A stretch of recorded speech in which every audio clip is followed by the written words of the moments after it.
Bitcoin തട്ടിപ്പ് കേസിൽ Karnataka MLA എൻ.എ. ഹാരിസിന്റെ മകന് കുരുക്ക്. മുഹമ്മദ് നാലാപ്പാട് കള്ളപ്പണം വെളുപ്പിച്ചെന്ന് ഇഡിയുടെ കുറ്റപത്രത്തിൽ പറയുന്നു. മുംബൈയിലെ സുഹൃത്തിനെ കൂട്ടുപിടിച്ച് കള്ളപ്പണം വെളുപ്പിച്ചു എന്നാണ് കുറ്റപത്രത്തിലെ പരാമർശം.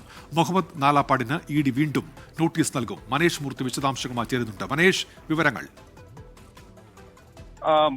വലിയ ഒരു കാര്യം തന്നെയാണ്. അതായത് എം.എൽ.എ. ആയിട്ടുള്ള എൻ.എ. ഹാരിസിന്റെ മകന് വീണ്ടും ഇഡി കുരുക്കെത്തുന്നു എന്നുള്ളതാണ് ഏറ്റവും പ്രധാനപ്പെട്ട ഒരു കാര്യം ഇക്കാര്യത്തിൽ. കാരണം ഹാരിസ് മന്ത്രിസഭാ വികസനത്തിൽ മന്ത്രിയാകും എന്നുള്ള കാര്യങ്ങളൊക്കെ ഉണ്ടായിരുന്നു. അത്തരത്തിലുള്ള ചർച്ചകളൊക്കെ നടക്കുന്നതിനിടെയാണ് എന്തായാലും ഇത്തരത്തിലൊരു കുരുക്ക് കൂടി ഹാരിസിന് മേലെ വരുന്നത്. അത് ഇഡി കുറ്റപത്രത്തിൽ പറയുന്ന കാര്യം ഇതാണ്: മുഹമ്മദ് നാലപ്പാട്ട്, ബിസിനസ്സുകാരനായിട്ടുള്ള മുഹമ്മദ് നാലപ്പാട്ട് കള്ളപ്പണം വെളുപ്പിച്ചു, അതിൽ ഈ ഹാരിസിന്റെ മകനും പങ്കുണ്ട് എന്നുള്ളതാണ് പറയുന്നത്. അത് നേരത്തെ മുംബൈയിലുള്ള ഒരു ആളെ കൂട്ടുപിടിച്ചാണ് ഇത്തരത്തിൽ കള്ളപ്പണം വെളുപ്പിച്ചിട്ടുള്ളത് എന്ന് കൃത്യമായ ഈ ഒരു കുറ്റപത്രത്തിൽ പറയുന്നു.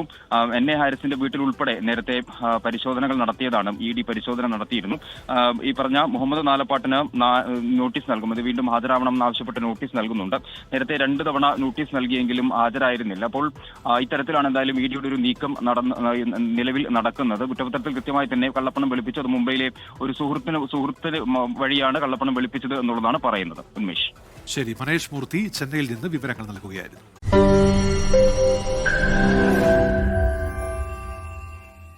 ലോകത്തെവിടെയായാലും ഏത് സമയത്തും 24 വാർത്തകളും ഓഗ്മെന്റഡ് റിയാലിറ്റി പാക്കേജുകളും എക്സ്പ്ലെയിനറുകളും വിശദമായി കാണാൻ ഞങ്ങളുടെ യൂട്യൂബ് ചാനൽ നിങ്ങൾക്ക് സബ്സ്ക്രൈബ് ചെയ്യാം.